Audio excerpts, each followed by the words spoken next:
നമസ്കാരം. നമസ്കാരം സർ. ഇപ്പൊ കഥ പറയാൻ പോവുകയാണല്ലേ? കഥ പറയാൻ പോവുകയാണ്. സിനിമയ്ക്ക് വേണ്ടിയുള്ള കഥ. ഒരു മൂവി ബേസ്, ഒരു സ്റ്റോറി ഞാൻ വളരെ ഷോർട്ടായിട്ടാണ് എടുത്തിരിക്കുന്നത്. അതിനകത്ത് കുറച്ച് ഇൻസിഡൻസ് ഒക്കെ കയറ്റി നമുക്കൊരു മൂവി ആക്കാന്നുള്ളതേ ഉള്ളൂ.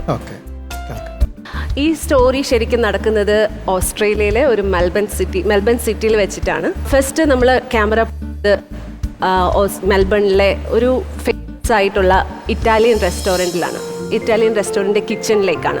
ആ കിച്ചൺ ഭയങ്കര ബിസി ആയിട്ടിരിക്കുവാണ്. ഷെഫ്സ് എല്ലാം ഭയങ്കര ബിസി ആയിട്ട് കുക്ക് ചെയ്യുന്നു. യുട്ടൻസിൽസിൻ്റെ ബഹളവും, അവിടെ എല്ലാം വെയിറ്റേഴ്സ് വന്ന് ഓർഡേഴ്സ് തരുന്നു, പെട്ടെന്ന് എടുക്കണം, കസ്റ്റമേഴ്സ് വെയിറ്റിംഗ് ആണ്. എല്ലാവരും ഒരു ബിസി ആയിട്ടുള്ള ഒരു എൻവയോൺമെൻറ്റാണ് ഫസ്റ്റ് കാണിക്കുന്നത്. ആ ഒരു കിച്ചൻ്റെ ആ ഒരു റൂം മൊത്തം ആ ഫുഡിൻ്റെ ഫ്ലേവേഴ്സ്, പലതരം ഫുഡിൻ്റെ ഫ്ലേവേഴ്സ് കൊണ്ട് ആ ഒരു ഫുഡിൻ്റെ ബ്യൂട്ടി, അതായിരിക്കും ഫസ്റ്റ് ഒരു സീനിൽ അവിടെ കാണിക്കുന്നത്. അപ്പോൾ പെട്ടെന്ന് ഒരാൾ കടന്നു വരുവാണ് അതിനകത്ത്.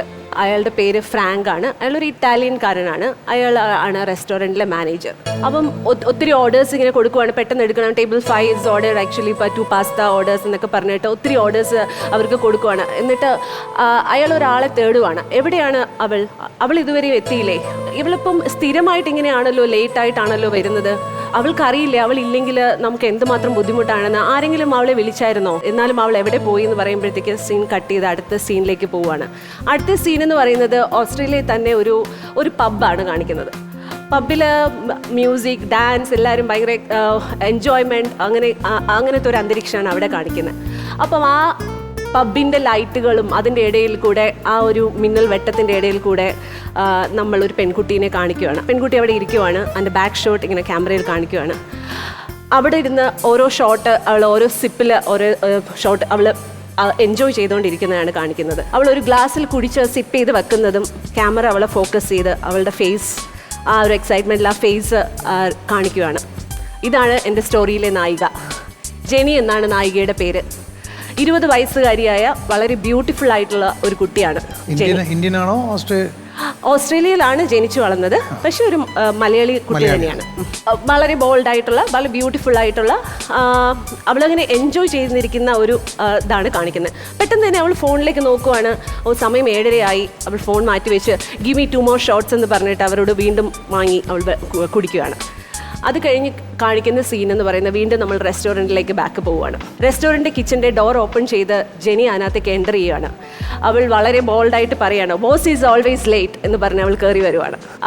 അപ്പോൾ അപ്പോൾ ഫ്രാങ്ക്, റെസ്റ്റോറൻറ്റ് മാനേജർ, അവളെ കണ്ടിട്ട് ചോദിക്കുന്നു, എന്താ ജെനി, നിനക്കറിയില്ലേ നീ എത്ര ഇമ്പോർട്ടൻ്റ് ആണ് ഇവിടെ? എത്ര പ്രാവശ്യമായിട്ട് നിന്നോട് പറയുന്നു നീ കറക്റ്റ് സമയത്ത് വരണം, നമ്മുടെ റെസ്റ്റോറൻറ്റ് ഓപ്പറേറ്റ് ചെയ്യുന്നത് നീയാണ്, നീ ഇല്ലെങ്കിൽ എത്ര കസ്റ്റമേഴ്സാണ് അതിനകത്ത് അഫക്റ്റ് ആവുന്നത് നിനക്ക് നന്നായിട്ട് അറിയാം, പ്ലീസ് ഡോണ്ട് റിപ്പീറ്റ്, അങ്ങനെ പറയുകയാണ്. ജെനി അതൊന്നും കൂസിലാക്കാതെ ഇതൊന്നും എനിക്കൊരു ഒന്നുമല്ല എന്ന് പറയുന്ന ഒരു ആറ്റിറ്റ്യൂഡിൽ ജെനി അങ്ങ് നടന്നു പോവുകയാണ്. എത്ര ഓർഡേഴ്സാണ് വെയിറ്റ് ചെയ്യുന്നതെന്ന് ഫ്രാങ്ക് റിപ്പീറ്റ് ചെയ്ത് പറയുകയാണ്. ഓ കൂൾ മാൻ എന്ന് പറഞ്ഞിട്ട് ഐ വിൽ മാനേജ് എന്ന് പറഞ്ഞ് അവൾ പോയി ആസ് യൂഷ്വൽ ഒന്നും സംഭവിക്കാത്ത രീതിയിൽ കുക്ക് ചെയ്യാൻ തുടങ്ങുകയാണ്. ജെനിക്കിതൊന്നും എന്തൊരു വിഷയമേ അല്ല. ഞാൻ താമസിച്ചു വന്നു, എന്നെ കരുതി ഇത്രയും പേര് വെയിറ്റ് ചെയ്യുന്നു, അങ്ങനെ വരില്ല. ജെനിക്ക് എപ്പോഴും ജെനി ഒരു ഓക്കെ, എൻ്റെ ലൈഫിന് അവൾക്ക് ഞാൻ എൻജോയ് ചെയ്യുന്നു, വേണമെങ്കിൽ അവർക്ക് യൂസ് ചെയ്യാം, അങ്ങനത്തെ ഒരു ആറ്റിറ്റ്യൂഡാണ്. ജെനിയുടെ കുക്കിംഗ് സ്കില്ലിൽ ഭയങ്കര എക്സ്പേർട്ട് ആയിട്ടുള്ള ഒരു കുട്ടിയാണ്. ജെനിയുടെ ഫാമിലി ലൈഫ്, ജെനി അവരുടെ പാരൻസിൽ നിന്നൊക്കെ സെപ്പറേറ്റ് ആയിട്ട് ഇൻഡിപെൻഡൻ്റ് ആയിട്ട് ജീവിക്കുന്ന ഒരു കുട്ടിയാണ്. ജെനിക്കൊരു ഫ്രണ്ടുണ്ട്. ആ ഫ്രണ്ടിൻ്റെ പേര് രാഹുൽ എന്നാണ്. അപ്പം രാഹുലിനോട് മാത്രമേ ജെനി എല്ലാം ഇമോഷൻസും ഷെയർ ചെയ്യാറുള്ളൂ. അപ്പോൾ ജെനി എപ്പോഴും പറയും, ഐ ഹേറ്റ് മൈ മദർ, എനിക്ക് എൻ്റെ അമ്മേനെ ഇഷ്ടമില്ല, എൻ്റെ ജീവിതം ഇങ്ങനെ ആക്കിയത് എൻ്റെ അമ്മയാണ്, I don't want to see her face again എന്ന് പറഞ്ഞിട്ട് ആ അമ്മയുടെ കൂടെയുള്ള ഒരു വെറുപ്പ് ജെനി കാണിക്കുവാണ് എപ്പോഴും. പിന്നെ ജെനിക്കൊരു ഡ്രീം ഉണ്ടായിരുന്നു. ആ ജെനിയുടെ ഡ്രീം എന്ന് പറഞ്ഞാൽ മാസ്റ്റർ ഷെഫ് കോമ്പറ്റീഷനിലേക്ക് പങ്കെടുക്കുക, അതിൽ വിന്നറാവുക, അതൊക്കെയാണ് ജെനിയുടെ ഒരു ഡ്രീം എന്ന് പറയുന്നത്. അത് ജെനി രാഹുലിനോട് എപ്പോഴും ഷെയർ ചെയ്യുന്നുണ്ടായിരുന്നു. അപ്പോൾ ഒരു ഇൻസിഡൻറ്റിൽ രാഹുൽ ഒരു ഈവനിങ്ങിൽ ഇവർ രണ്ടുപേരും ഒരു വോക്കിന് പോവുകയാണ്. അപ്പം രാഹുൽ ജെനിക്കൊരു സർപ്രൈസായിട്ട് കൊടുക്കുവാണ്, ജെനിക്ക് മാസ്റ്റർ ഷെഫ് കോമ്പറ്റീഷനിലേക്ക് എൻ്റർ ചെയ്യാനുള്ള ഒരു അവസരം. അപ്പോൾ ഇങ്ങനെ ഒരു അവസരം കിട്ടി. ഇവർ അതിൻ്റെ ഒരു റൗണ്ട് എന്ന് പറയുന്നത് മെയിനായിട്ട് ആരും കഴിച്ചിട്ടില്ലാത്ത ഒരു ഡിഷ് ഉണ്ടാക്കുക, അതാണ് മെയിൻ. അതിനകത്ത് അവർക്ക് ഫെർദർ അങ്ങോട്ട് പ്രൊസീഡ് ചെയ്യണമെങ്കിൽ അതായിരുന്നു റൗണ്ട്. അപ്പം ഈ ജെനിയും രാഹുലും കൂടെ ട്രൈ ചെയ്യുന്നുണ്ട് പുതിയ ഡിഷസ്. പല സ്ഥലങ്ങളിൽ പോയി അവർ ഓരോ ഡിഷ് ഉണ്ടാക്കി ട്രൈ ചെയ്ത്, അപ്പം ആ ഒരു സീനാണ് അവിടെ കാണിക്കുന്നത്. ആ ഒരു ട്രാവൽ, അവർ പോയിട്ട് ട്രൈ ചെയ്ത് നോക്കുന്നത്.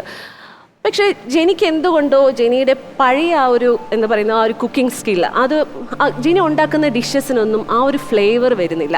ഇപ്പോൾ കസ്റ്റമേഴ്സ് ജെനിയുടെ ഫേവറേറ്റ് കസ്റ്റമേഴ്സ് ആണെങ്കിലും ഇത് ജെനി കംപ്ലൈൻറ്റ് ചെയ്യാൻ തുടങ്ങി, ഇത് ആരുണ്ടാക്കിയത്, ഐ വോണ്ട് ജെനി ബാക്ക് എന്നൊക്കെ പറഞ്ഞിട്ട്. പക്ഷെ അത് ശരിക്കും ജെനി ഉണ്ടാക്കിയ ഡിഷസ് തന്നെയായിരിക്കും. അപ്പം ഇത് നോക്കുമ്പോൾ ഈ ഒരു കുറേ ഇൻസിഡൻസ് റീകളക്ട് ചെയ്യുമ്പോൾ ജെനിയുടെ ഒരു അവളുടെ ഒരു അവസ്ഥ അവിടെ മനസ്സിലാക്കുന്നു. She lost her sense of taste. അവളുടെ ആ ടേസ്റ്റ് ചെയ്യാനുള്ള സെൻസ് നഷ്ടപ്പെടുവാണ്. അപ്പോൾ ഡോക്ടർ ഡയഗ്നൈസ് ചെയ്ത് പറയുന്നു ഷീ ലോസ്റ്റ്, അവളുടെ ടേസ്റ്റ് പോയിരിക്കുകയാണ്. അവളുടെ ഡ്രഗ് അഡിക്ഷനാണ് ഇതിന് മെയിൻ ആയിട്ടുള്ള റീസൺ. മൺഡേ ടു തേഴ്സ്ഡേ വരെ റെസ്റ്റോറൻറ്റ് വർക്ക് ചെയ്തിട്ട് ബാക്കിയുള്ള ദിവസങ്ങളിൽ പബ്ബ് പാർട്ടി ലൈഫ് അങ്ങനെ എൻജോയ് ചെയ്യുന്ന ഒരു കുട്ടിയാണ്. അതിൻ്റെ മെയിൻ റീസൺ അവൾ പറയുന്നത് അവളുടെ ഫാമിലി ബ്രോക്കൺ ഫാമിലി ആയതുകൊണ്ടാണ്. അപ്പം ഈ ഒരു അസുഖം ജെനി അറിഞ്ഞതോടെ അവൾ ഒരു ഡിപ്രഷൻ സ്റ്റേറ്റിലേക്ക് പോവുകയാണ്. അപ്പം അവൾ ആ ഡിപ്രഷനിലേക്ക് പോവുകയും ഒരു ദിവസം ഈ ഒത്തിരി കുടിക്കുകയും അവൾ ബ്ലാക്ക് ഔട്ട് ആവുകയും ചെയ്യുന്നു. അന്ന് രാത്രി ബ്ലാക്ക് ഔട്ടായി അവൾ വീണ ദിവസം അന്ന് അവൾ കണ്ണ് തുറക്കുന്നത് ഒരു ഭയങ്കര ബ്യൂട്ടിഫുൾ ആയിട്ടുള്ള നിറയെ ഒരു ടൂലിപ്പ് ഗാർഡൻ്റെ മിഡിലാണ് അവൾ കണ്ണ് തുറക്കുന്നത്. അവൾ കണ്ണ് തുറന്ന് നോക്കുമ്പോൾ ദൂരെ അകലെ ഒരു മധ്യവയസ്കൻ, ഒരു 60 വയസ്സുകാരനായ ഒരാൾ അവിടെ നിന്ന് ഒരു മജീഷ്യൻ്റെ വേഷത്തിലാണ് അദ്ദേഹം നിൽക്കുന്നത്. അദ്ദേഹം അവിടെ നിന്ന് കുക്ക് ചെയ്യുന്നുണ്ട്. അപ്പം ജെനി അത് നോക്കി കാണുകയാണ്. അപ്പം അദ്ദേഹം കുക്ക് ചെയ്തിട്ട് ആ കുക്ക് ചെയ്ത ആ ഡിഷ് ജെനിക്ക് ട്രൈ ചെയ്യാൻ വേണ്ടി ജെനിയുടെ അടുത്തേക്ക് ആ മജീഷ്യൻ വരുവാണ്.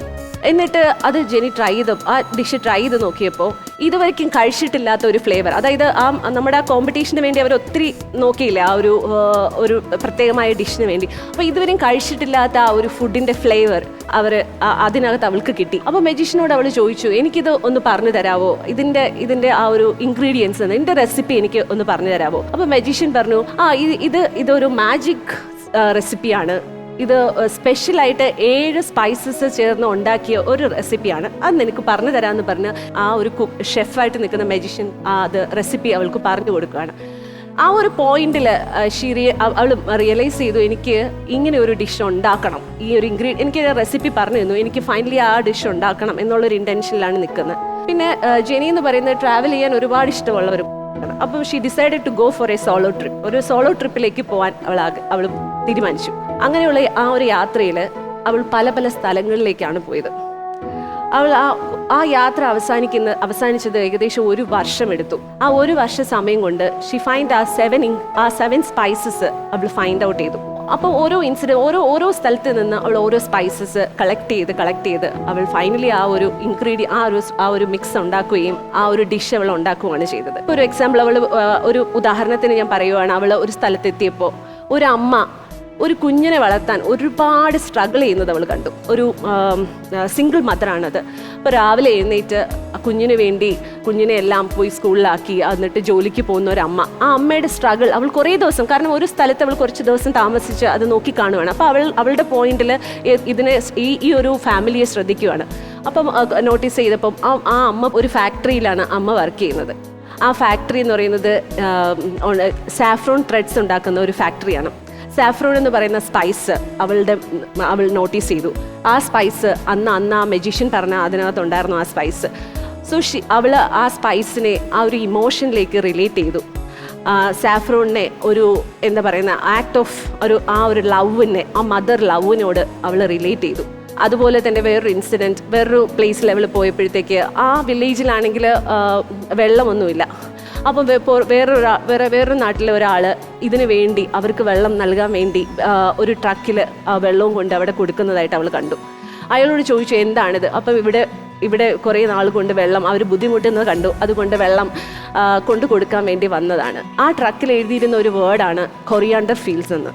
So she find the meaning of കൊറിയാണ്ടറിൻ്റെ ഒരു ഇത് വെച്ച് ആ സ്പൈസിനെ ഐഡൻറ്റിഫൈ ചെയ്യുമായിരുന്നു. അപ്പം ഇങ്ങനെ പല ഇൻസിഡൻസ് ഓരോ സ്പൈസുമായിട്ട് അവൾ കോറിലേറ്റ് ചെയ്ത് അവൾ ആ ഓരോ സ്പൈസിനെ ഓരോ ഇമോഷനായിട്ട് കണ്ടുപിടിച്ച് ഈ 1 വർഷം കൊണ്ട് അവൾ ലൈഫിൻ്റെ വാല്യൂ, ആ ഇമോഷൻ്റെ വാല്യൂ മനസ്സിലാക്കുകയാണ്. ഇതെല്ലാം മനസ്സിലാക്കി അവൾ ഈ എല്ലാ ഇൻഗ്രീഡിയൻസും വെച്ചിട്ട് ആ ഡിഷ് ഉണ്ടാക്കിയപ്പോൾ ആ മജീഷ്യൻ ഉണ്ടാക്കിയ സെയിം ടേസ്റ്റ് അവൾക്ക് തിരിച്ചു കിട്ടുകയാണ് ചെയ്യുന്നത്. സോ അവൾ ഒരു ഡെസ്റ്റിനേഷനിൽ എത്തിയതുപോലെ അവൾ മനസ്സിലാക്കി. ആ പോയിന്റിൽ അവൾ മനസ്സിലാക്കുകയാണ്, ഞാനിപ്പോൾ ഡ്രഗ്സിൽ നിന്ന് മോചിതയാണ്. എനിക്കിപ്പോൾ ലൈഫിൻ്റെ ആ ഒരു ഇമോഷനെ പറ്റി, ലൈഫിൻ്റെ വാല്യൂവിനെ പറ്റി, ഫാമിലീൻ്റെ വാല്യൂവിനെ പറ്റി തിരിച്ചറിഞ്ഞ ഒരു നിമിഷമായിട്ട് അവൾക്ക് തോന്നുന്നു. എന്നിട്ട് അവളുടെ യാത്ര തിരിച്ചു പോകുമ്പോഴത്തേക്ക് അവളൊരു പോയിന്റിൽ എത്തുമ്പോൾ അവളുടെ ഒരു ഇൻറ്റൻഷൻ തന്നെ മാസ്റ്റർ ഷെഫ് കോമ്പറ്റീഷനിൽ പങ്കെടുക്കുക, എനിക്കിങ്ങനെ ഒരു സ്പെഷ്യൽ ഡിഷ് ഉണ്ടാക്കുക എന്നുള്ളതായിരുന്നു. ആ പോയിന്റിൽ എത്തുമ്പോൾ, ഒരു റോഡിൻ്റെ ഒരു പോയിന്റിൽ എത്തുമ്പോൾ ലെഫ്റ്റിലേക്ക് പോയ മാസ്റ്റർ ഷെഫ് കോമ്പറ്റീഷനിലേക്കും റൈറ്റിലേക്ക് പോയ അവളുടെ അവളുടെ സ്വന്തം വീട്ടിലേക്കുമുള്ള വഴിയാണ്. ഏത് വഴി ചൂസ് ചെയ്യുമെന്നുള്ളതായിരുന്നു അവളുടെ ഒരു ഇത്. അവൾ ആ പോയിന്റിൽ നിന്ന് ആലോചിച്ചു. ഈ ഒരു വർഷം കൊണ്ട് എനിക്ക് മനസ്സിലായത് ആ ഇമോഷൻ്റെയും ലൈഫിൻ്റെയും വാല്യൂ ആണ്. അതുകൊണ്ട് അവളുടെ അമ്മയെ കാണാൻ വേണ്ടി അവൾ അങ്ങോട്ടേക്ക് പോവുകയാണ്. ഇതാണ് എൻ്റെ ഒരു സമ്മറി ആയിട്ട് എനിക്ക് പറയാനുള്ളത്.